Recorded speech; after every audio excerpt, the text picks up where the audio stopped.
Hey everybody, I'm Shawn C. And I'm Jamie P. We are the Pearson Cusack Real Estate Group. We are here to bring you the quarter in 15. We got 3 months in 5, bringing you what happened in Q1 in Studio City and Beeman Park, Silver Triangle. We're going to do March update in terms of the numbers for those same places. We're going to talk about what's going on in the market, how's the market, interest rates, what's going on there, and of course, some neighborhood news. Stay tuned. All right, in Studio City, the listings that hit the market in January, there were 19. In February, there were 31, and in March, there were 33, for a grand total of 83 listings in the first quarter.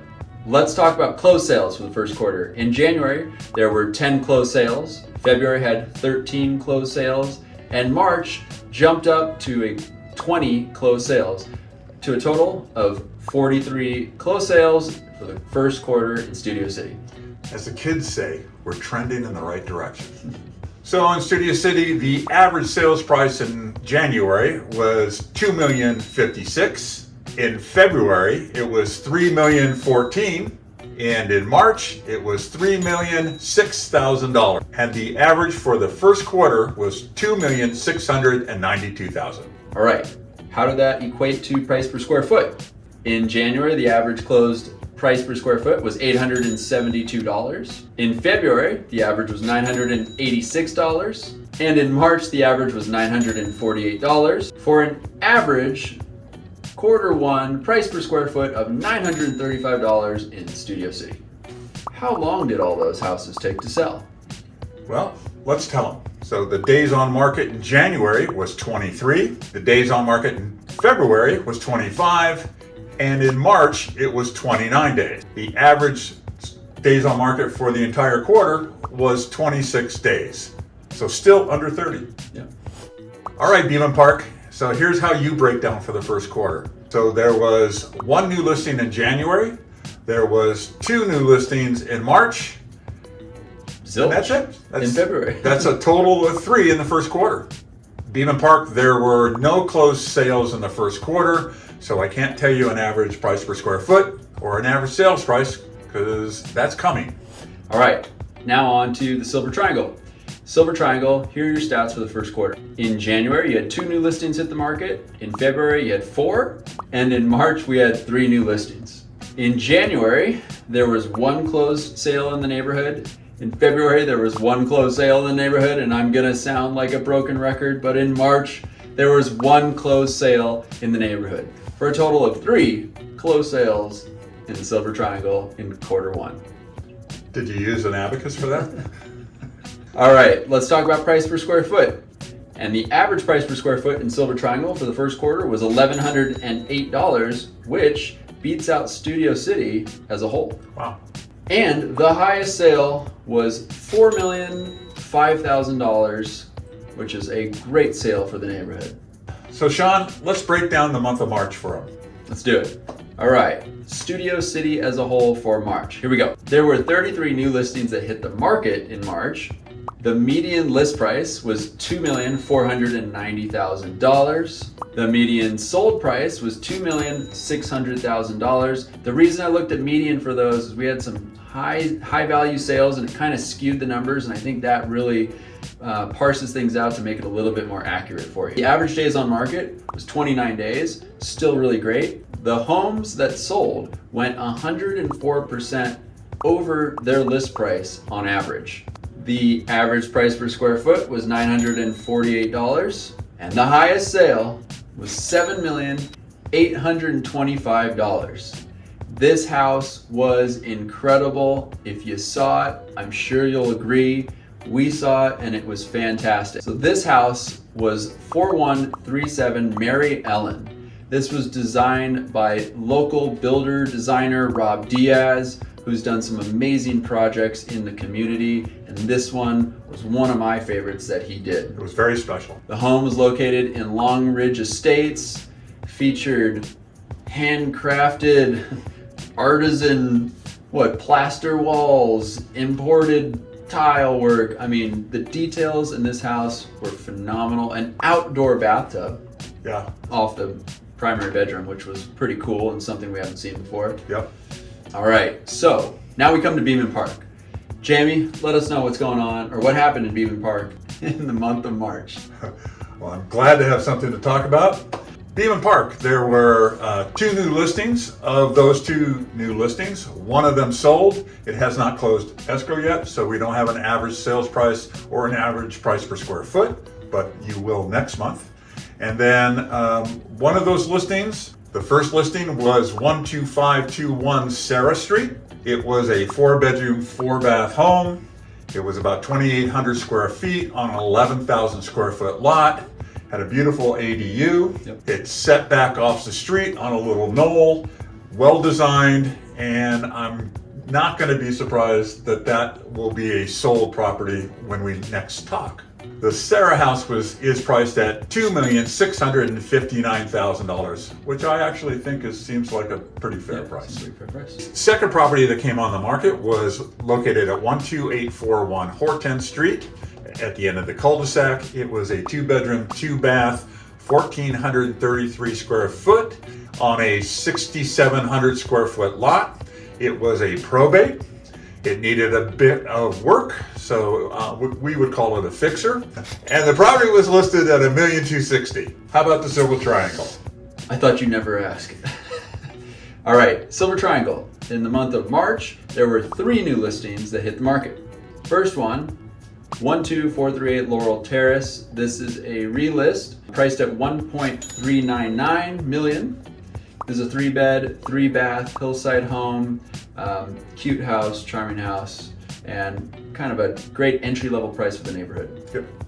Second house that hit the market was on Cantura at 12334 Cantura Street. This is a modern, newer construction, pretty unique home. Was once featured on Malcolm in the Middle, if you care. This is a 3,255 square foot house featuring 4 beds, 4 baths.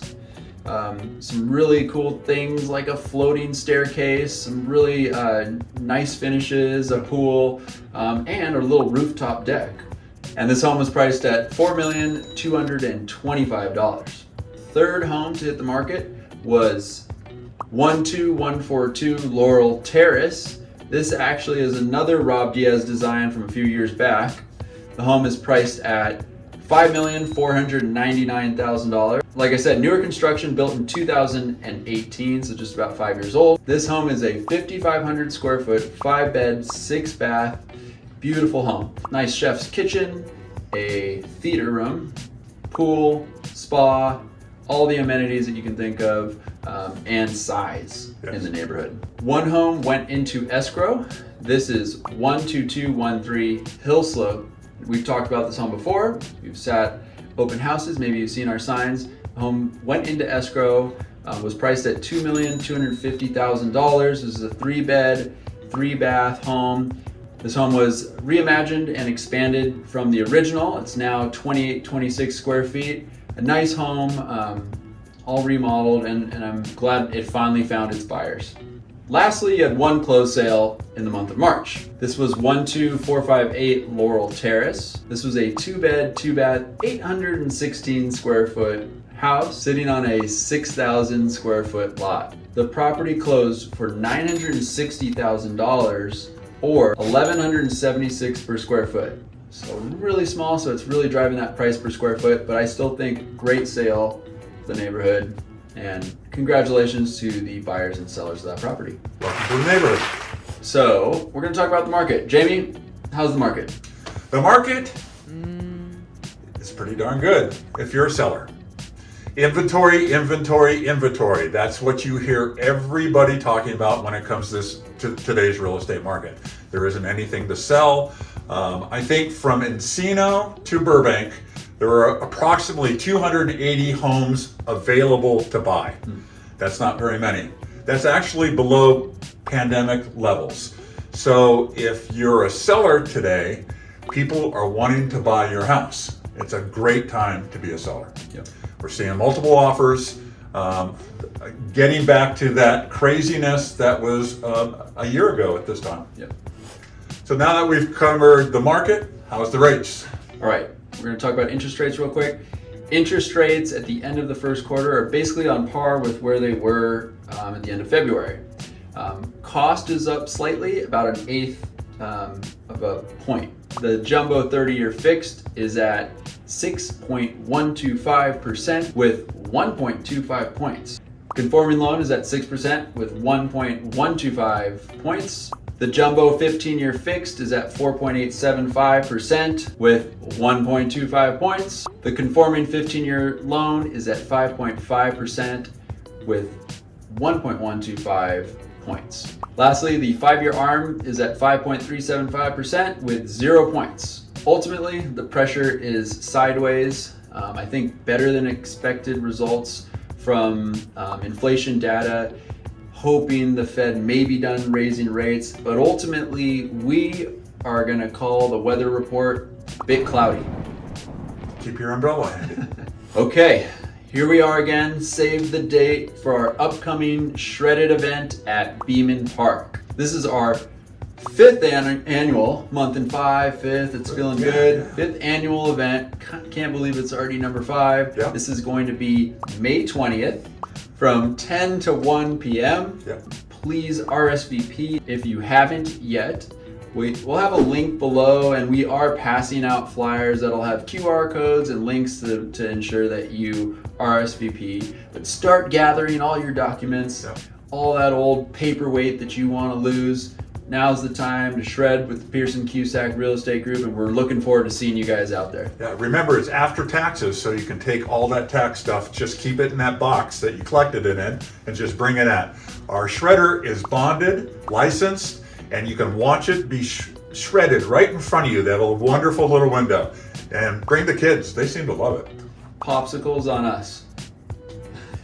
All right, news in the neighborhood? Well, this may not be news, but I got a question for you. When was the last time you went bowling? When was the last time you went bowling? Actually, fairly recently. Well, that's not soon enough. Okay.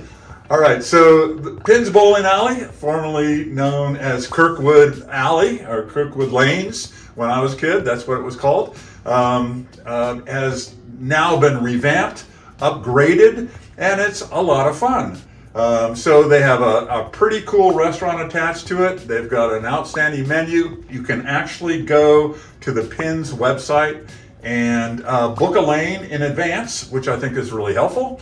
And it's a great thing for family, friends, late night stuff. I think they're open, they have expanded hours during spring vacation. When you're there, be sure to look around at the lanes, because I hear celebrities are often there because bowling today is a new cool thing. But Mookie Betts. Oh yeah. Mookie Betts, quite the bowler. You can find him on a lane in a neighborhood lane near you. It's hard to find bowling alleys nowadays. I know, and it's such a great thing. I actually went recently and forgot how hard it was. But it was a lot of fun. It was really a lot of fun. So don't forget about Pinz. All right, well that is it for us. Congratulations, Hey. First quarter. In the books. That was a mouthful there. Hope you're still with us. And if you are, thank you so Thank much you. for watching. Please hit subscribe. We're hoping to put more and more content, real estate content, lifestyle content out for you. If there's something you want to hear or know about, let us know. We'd love to answer questions in video form and all that kind of stuff. So please hit subscribe. We really appreciate the support. Don't forget to like it. Other than that, we will see you in April. Yep. And Or sooner. Or sooner. We'll be out walking. We'll be out walking the neighborhood. Don't forget to say hi. thank you so much. Cheers.